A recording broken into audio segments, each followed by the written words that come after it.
और मैं बिल्कुल भी नहीं। ऑप्शन थोड़ी है तुम्हारे पास। उत्तर प्रदेश के बलिया से सटे एक गांव है। उस गांव में एक ऐसी घटना घटती है जिसे सुनकर आप चौंक जाएंगे। मैं अब बात कर रहा हूं उत्तर प्रदेश के बलिया के रूपसपुर की। रूपसपुर में जो है एक रमेश नाम का लड़का होता है। उसकी शादी सेट होती है। उसकी शादी जो है कहाँ सेट होती है और किस लड़की से सेट होती है, इसी के बारे में हम आपसे बातें करेंगे कि रूपसपुर के लड़का का शादी जुरावनपुर के लड़की सोनी से सेट होती है। सोनी से जब शादी सेट होती है तो इस बीच एक घटना घटती है। अब वो घटना क्या है, लड़की क्या कहती है लड़के से, शादी के दिन क्या कहती है, बारात के दिन क्या कहती है, जिसके बाद जो है बवाल मच जाता है। इसी पर हम थोड़ा सा आज जो है इस कहानी को आपको बताएंगे जो आपके दिल को झकझोर देगी। सोनी नाम की लड़की थी जिसका शादी जो है एक लड़के से होती है, रमेश नाम के लड़के से सेट हो जाती है। शादी सेट होने के बाद 9 मई को जो है उसकी बारात आने वाली थी। 5 मई को तिलक का कार्यक्रम था। होता क्या है कि लड़की के पिता जो हैं, लड़की के पिता जो हैं कल्लू राम जो है सरकारी जॉब करते थे, नौकरी करते थे। इसलिए सोनी जो है वो दिल्ली यूनिवर्सिटी में पढ़ती थी और ये घटना उत्तर प्रदेश के बलिया की है। तो दिल्ली यूनिवर्सिटी में पढ़ती थी, काफ़ी पढ़ी लिखी हुई थी सोनी। और सोनी जो काफ़ी पढ़ी लिखी हुई थी तो उसकी शादी जो है एक अच्छे घर में पढ़े लिखे लड़के से हो रही थी। मतलब कि सोमेश राम के पुत्र जो है रमेश से उसकी शादी हो रही थी। तो सोमेश राम के पुत्र रमेश से उसकी शादी हो रही थी। रमेश भी अच्छा खासा सरकारी नौकरी में जॉब कर रहा था। उसके बाद क्या होता है कि अब सोनी और रमेश के बीच में तीसरा भी है। और तीसरा क्या करता है तो बड़ा विचित्र खबर है कि तीसरा जब है तो तीसरा पति पत्नी और वो के बीच अगर तीसरा आ जाता है तो ज़रूर है कि कोई ना कोई घटना अनहोनी घटती ही है। तो इसके बाद जो है कि अब जो है जुरावनपुर में तैयारी हो रही है कि भाई लड़की की बारात आने वाली है, लड़की का तिलक लेकर जाना है। काफ़ी सभी रिश्तेदार लोग आ गए हैं और 5 मई को जो है तिलक जाने वाला था। तो 5 मई को तिलक जाने वाला था। उसके बीच होता क्या है कि सभी जो है लड़की के सोनी के पिता जो है सभी सामान अपना खरीद कर घर लाए हुए थे। जब सामान घर खरीद कर लाए हुए थे तो अब होता क्या है कि उसमें जो है अब सारा सामान तिलक दहेज का जितना भी सामान होता है अच्छे खासे दहेज देने की बात कही गई थी, इसलिए कि लड़का सरकारी जॉब में था। और जब लड़का सरकारी जॉब में था तो भाई उसको अच्छे से व्यवस्था तो करनी ही पड़ेगी। तो कल्लू जो हैं जो राम जो थे अपना सामान खरीद कर 5 मई को जो है तिलक लेकर वहाँ पहुँचते हैं। कहाँ पहुँचते हैं, तिलक लेकर जो है वो रूपसपुर पहुँचते हैं। बलिया के ही पास है और दोनों गांव अगल बगल 10-12 किलोमीटर के अंदर था। और जो है इसलिए अब अपना तिलक लेकर वहाँ पहुँचते हैं। रूपसपुर तिलक पहुँचती है। जब तिलक रूपसपुर पहुँचती है तो होता क्या है कि तिलक उलक बड़ी अच्छे खासे से खातिरदारी की जाती है। तिलक चढ़ता है। तिलक चढ़ने के बाद जो है काफ़ी गीत मंगल गीत गाए जाते हैं। उसके बाद सुबह में तिलक वापस जो है चढ़ा कर लोग आ जाते हैं। उसके बाद होता क्या है कि अब 9 मई को बारात की तैयारी करनी है। तो जुरावनपुर में अब बारात की तैयारी करनी है। और जुरावनपुर में बारात की जब तैयारी करनी है तो जब तिलक जब चढ़ता है तो लड़के वाले जो हैं वो लड़की को एक मोबाइल भी गिफ्ट कर देते हैं।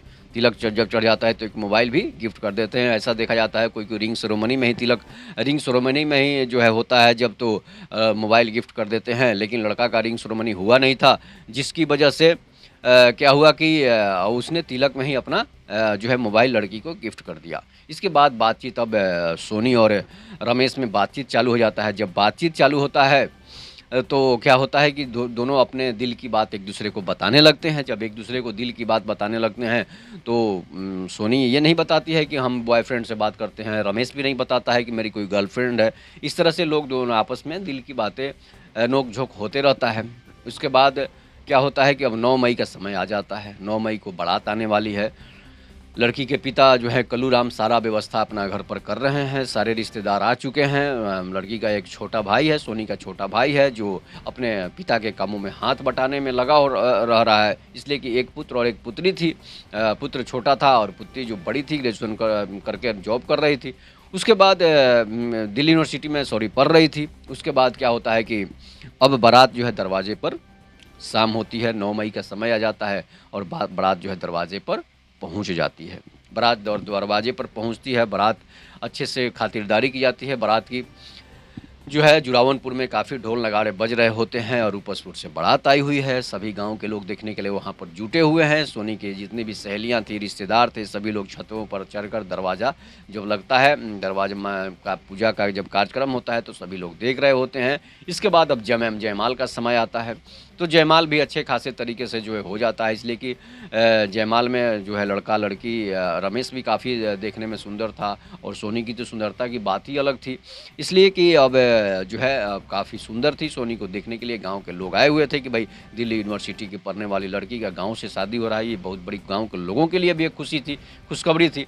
उसके बाद होता क्या है कि जयमाल भी दोनों का हो जाता है, अच्छे खासे से जयमाल भी रहता है, हंसी मजाक, और होता है कि जय रमेश के दोस्त जो है नंबर लगाते हैं, नारा लगाते हैं। उसके बाद क्या होता है कि सभी लोग अपने अपने जो है जन्माशय में चले जाते हैं। लड़का लड़की जो है अपने घर में चली जाती है और दूल्हा जो है वहाँ से जन्माशय में चला जाता है। उसके बाद होता है क्या है कि अब जो है उसके बाद गुरहती होती है, गुरहती का कार्यक्रम भी हो जाता है और कल्लू राम और उस लड़की के पिता सुमेश राम जो है आपस में गले मिलते हैं। जिस तरह से समधी मिलन होता है वो तो समधी मिलन करते हैं। इस समधी मिलन के बाद जयमाला ख़त्म हो जाती है, जयमाला के बाद समधी मिलन जो होता है वो भी ख़त्म हो जाती है। इसके बाद लोग जन्माशय में चले जाते हैं, दूल्हा भी जन्माशय में चला जाता है। जन्माशय में जाने के बाद क्या होता है कि अब जो है उसके बाद जो है अब गुरहती होती है। गुरहती होने के बाद जो है गुरहती में गहने गुड़िया जितने भी चढ़ाए जाते हैं। इस बीच जो है जयमाला का जब कार्यक्रम था उसी समय सोनी का बॉयफ्रेंड जो है प्रकाश आया हुआ था। सोनी का बॉयफ्रेंड जो है वो प्रकाश आया हुआ था, जो उसी के गांव का रहने वाला था। अब इसके बाद होता क्या है कि दोनों काफ़ी एक दूसरे की नज़र से देख रहे थे। ये बात किसी को पता नहीं था, सिर्फ सोनी की नज़र उस पर पड़ रही थी, प्रकाश पर।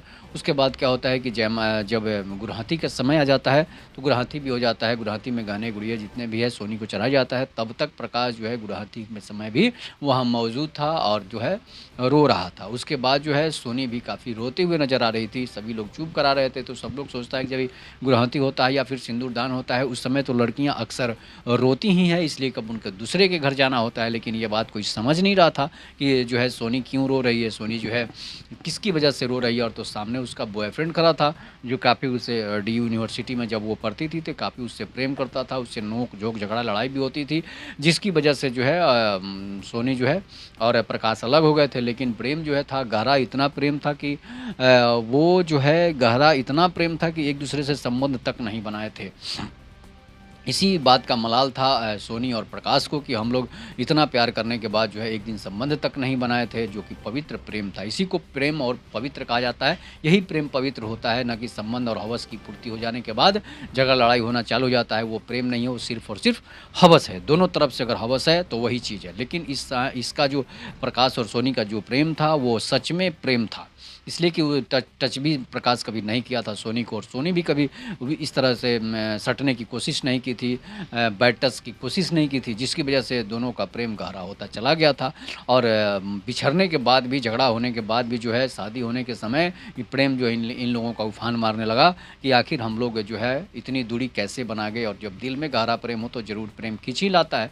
तो अब इसके बाद क्या होता है कि धीरे धीरे सभी लोग जो है अब जयमाल के बाद जो गुरहती के बाद जो होता है उसके बाद जो है अब सिंदूरदान का समय आ जाता है। सिंदूरदान का समय जब आता है तो दूल्हे को बुलाया जाता है और सिंदूरदान का कार्यक्रम होना शुरू होता है। इस बीच प्रकाश भी वहाँ खड़ा था जब लड़की को सिंदूरदान के लिए बुलाया जाता है। और इस बीच जो है लड़की से, सोनी से जो है प्रकाश मिल भी नहीं पा रहा था, इसलिए घर की सहेलियाँ, सभी रिश्तेदार, उसके मामा, दीदी, फूफा के लड़के जो थे वहीं पर लड़कियाँ और लड़के जो है वहीं पर थे, जिसकी वजह से प्रकाश उसे मिल भी नहीं पा रहा था। लेकिन सोनी की नज़र प्रकाश पर थी कि प्रकाश यहाँ पर आया हुआ है और वहीं बैठा हुआ है, कहीं खड़ा है, कहीं रोते दिख रहा है। इसके बाद क्या होता है कि वो मिलने की एक बार कोशिश भी करती है लेकिन मिल नहीं पाती है, इसलिए कि यहाँ पर अब बदनामी हो जाएगी। अब इसके बीच क्या होता है कि अब होता क्या है कि जब सिंदूरदान का समय आ जाता है तो सिंदूरदान के लड़के को बुलाया जाता है और सिंदूर दान के लड़का आकर बैठता है, जो है रमेश जो है वहाँ पर आकर बैठता है। और बैठने के बाद क्या होता है कि सोनी को भी लाकर बैठाया जाता है। पंडित जी जो है वो सिंदूरदान का रस्म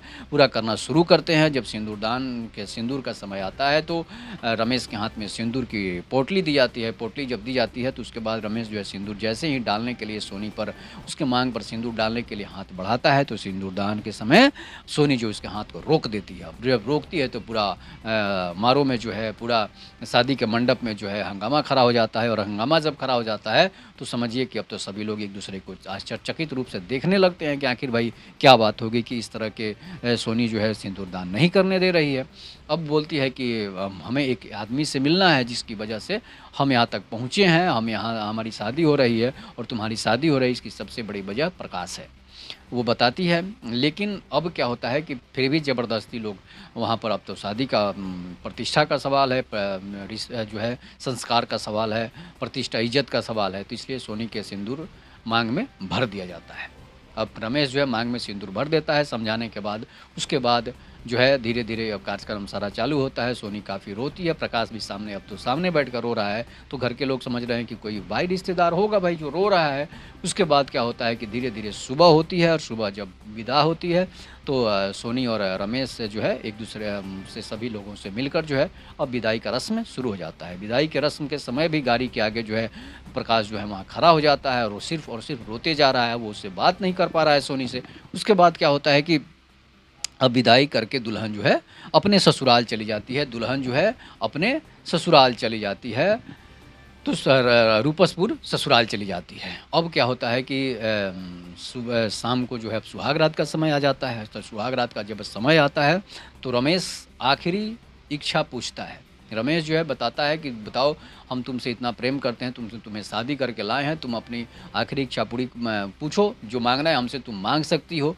मतलब जो मायके का इच्छा था उसके तुम हमसे पूछ सकती हो। फिर अब तुम्हें हमें सुहागरात के समय जो है अब तुम हमसे जो चीज़ मांगना हो, दिल भी मांगेगी तो दिल भी निकाल कर दे देंगे, चाहे आसमान से तारे तोड़ कर लाना हो तो तारे भी तोड़ कर ला कर दे सकते हैं। इसलिए कि अब रमेश तो जॉब करता था, तो सोनी बोलती है कि अगर हमारी एक इच्छा पूरी करोगे तो मैं तुम्हें बताऊंगी, नहीं तो मैं ज़िंदगी भर वो बातें नहीं बताऊंगी।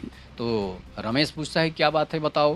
अब सुहागरात का समय है, सेज पर सेज लगा हुआ, वहाँ पर सोनी बैठी हुई है अपने जो सुहागरात के कपड़े होते हैं। उसके बाद वो बोलती है कि हमें सिर्फ़ और सिर्फ अपने बॉयफ्रेंड प्रकाश के साथ जो है एक रात बिताना चाहते हैं, उसके बाद ही तुम्हारे साथ सुहागरात मनाएंगे, नहीं तो नहीं मनाएंगे। अब इस तरह की बातें सुनकर रमेश के चेहरे जो है, जो चेहरे खिले हुए थे, चेहरे पर जो है अब हवाइयाँ उड़ने लगती है उसके चेहरे की कि भाई ये क्या बात बोल दी। अब तो वह बड़ा मामला गड़बड़ होने लग रहा है। इसके बाद अब क्या करता है, रमेश जो है सर पे हाथ रख कर बैठ जाता है। सोनी ज़ोर ज़ोर से रोने लगती है कि हम प्रकाश के बिना जी नहीं सकते हैं, जिसकी भी मजबूरी हो, जिस तरह से हमें मजबूरी ने हमें तुमसे शादी करा दिया, इस तरह की बातें वो कहने लगती है।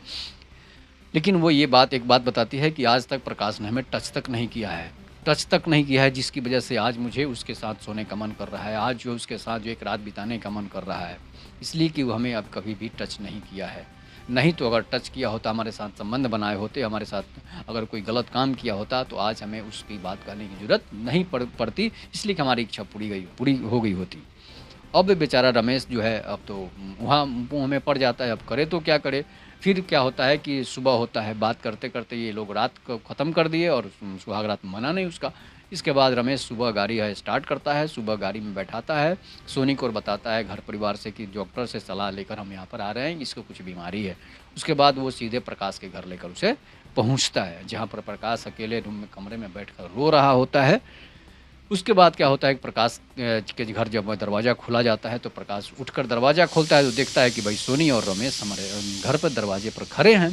अब होता हो तो क्या हो, अब वो भी आश्चर्यचकित हो जाता है कि भाई, वो बताता है कि सोनी तुम क्यों आ गई, इसे लेकर क्यों आ गई, अपने पति को लेकर क्यों आ गई, अब तो तुम्हारे घर झगड़ा होगा, तुमसे पटेगा नहीं, तुमसे काफ़ी जो है समस्याएं तुम्हें उत्पन्न करेगा, ये तुम्हें मारेगा पीटेगा। लेकिन सोनी बताती है कि हमने हकीकत जो थी वो बातें इससे बताई है और जिसकी वजह से इसने हमें यहाँ पर लेकर आई है, हम तुम्हारे बिना अब नहीं रह सकते हैं, भले ही हमारी शादी रमेश से हो गई होगी। अब जो है होता क्या है कि अब प्रकाश भी शक की नज़र से देखने लगता है कि ये भाई अब तो सुहागरात के बाद आई है, इसका मतलब है इसका लाइफ जो है वो नष्ट हो चुका है, इसके ये अब भर्जी नहीं रह गई है। इसके बाद वो उसे डांटता है कि तुम बहुत बड़ी गलती कर दी हो, तुम सुहागरात मना ली हो और मनाने के बाद हमारे पास आई हो और हमारे साथ आज तक टच भी नहीं की हो। अब सोनी कहती है कि भाई तुम हम पर शक कर रहे हो, ये हमें सिर्फ़ और सिर्फ हम लोग बात किए हैं, रात भर कुछ किए नहीं हैं। अब इस बीच दोनों में झगड़ा होता है, दोनों में मारा पीटी तक हो जाती है, वो उसे शक की नज़रों से देखने लगता है। इसके बाद अब सोनी को बड़ा अफ़सोस होता है कि हमने इसकी बातें भी अपने पति को ही बता दी और ये हम पर शक भी करने लग रहा है, तो समझिए कि कितना कितना बड़ा बुरा इंसान है ये इंसान। इसे तो पहले इतना हम अच्छा समझते थे, लेकिन अब पछताए होत क्या जब चिड़िया चुग गई खेत। इस बीच अब रमेश को भी शक होगा कि भाई ये गलत काम की है जिसकी वजह से ये दोनों में झगड़ा हो रहा है और ना हमारे सामने नौटंकी कर रहा है। अब सोनी दोनों तरफ से जाती है। कहा जाता है कि धोबी का गधा न घर का न घाट का। अब तो दोनों तरफ से गई, अब पति भी रखेगा तो शक की नज़रों से ही रखेगा, और उससे तो ब्रेकअप हो ही गया था, और जब उसे सारी बातें बता दी तो समझिए कि पति की नज़रों में भी गिर गई। तो ये हकीकत घटना है, और ये घटना आपको कैसी लगी? फिर से जो है सोनी अपने पति के घर ही लौट आती है। इस बीच अब जो है रमेश जो है इसे जिस तरह से रखे, अब जिस हाल में रखे, शक की दृष्टि में तो हमेशा रहेगा। तो इस तरह से इस तरह की कर्मात जो है लड़कियों हो, लड़का हो या लड़की हो, किसी को इन सब अतीत की बातों को नहीं बताना चाहिए। इसलिए कि नया जीवन की अगर शुरुआत हो गई है तो नए जीवन पर ही रहना चाहिए, नहीं तो पुराने जीवन को याद करेंगे तो इस तरह की घटनाएं आपके साथ होगी, आप कहीं की नहीं रह जाइएगा। और इसके बाद जो है अब रमेश और सोनी जो है हमेशा उन दोनों में मनमुटाव रहता है। तो इस पर आप अपनी प्रतिक्रिया जोड़ दीजिएगा। तब तक के लिए नमस्कार, जय हिंद, जय भारत, जय श्री राम।